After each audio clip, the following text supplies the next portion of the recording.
Malam itu, Dika, seorang pengemudi ojek online, sedang menunggu pesanan di pinggiran kota. Sudah lewat tengah malam, dan jalanan mulai lengang. Dika berencana menyudahi pekerjaannya setelah satu orderan lagi. Tiba-tiba, aplikasi di ponselnya berbunyi. Sebuah permintaan masuk, lokasi penjemputan di dekat sebuah rumah tua di ujung jalan. Tanpa berpikir panjang, Dika menerima pesanan itu. Saat tiba di lokasi penjemputan, rumah tua itu terlihat sangat suram. Lampu-lampu jalan di sekitar rumah itu berkedip-kedip, menciptakan suasana yang tidak nyaman. Dika melihat seorang wanita berdiri di depan gerbang rumah, mengenakan pakaian serba putih dengan rambut panjang yang tergerai menutupi sebagian wajahnya. "Mas Dika?" "Ya," tanya wanita itu dengan suara lembut, tapi dingin. "Iya, Mbak, ayo naik," jawab Dika sambil tersenyum, meskipun perasaan aneh mulai menyelimutinya. Wanita itu naik ke motor tanpa suara. Dika melihat tujuan di aplikasi, alamatnya berada di pinggir kota, di dekat area pemakaman.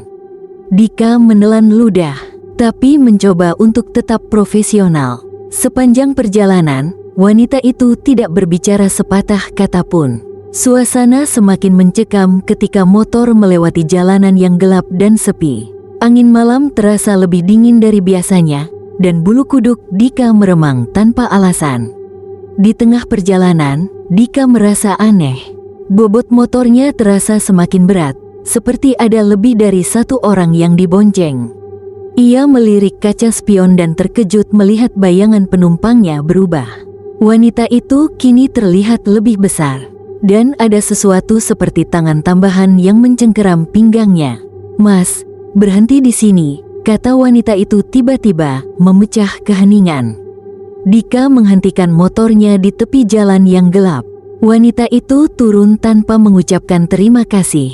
Ia berjalan perlahan menuju sebuah jalan setapak kecil yang mengarah ke pemakaman. Dika merasa lega, tapi juga penasaran. Ia menyalakan senter di ponselnya dan mencoba melihat wanita itu dari kejauhan. Namun, yang dilihatnya membuat tubuhnya membeku. Wanita itu berjalan menuju sebuah batu nisan dan kemudian lenyap begitu saja di baliknya. Dika gemetar, mencoba menenangkan dirinya.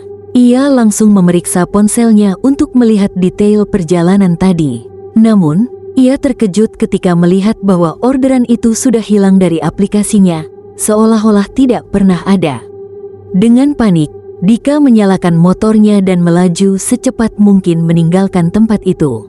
Tapi, di tengah perjalanan, ia mendengar suara berbisik di telinganya, "Terima kasih sudah mengantarkan aku pulang."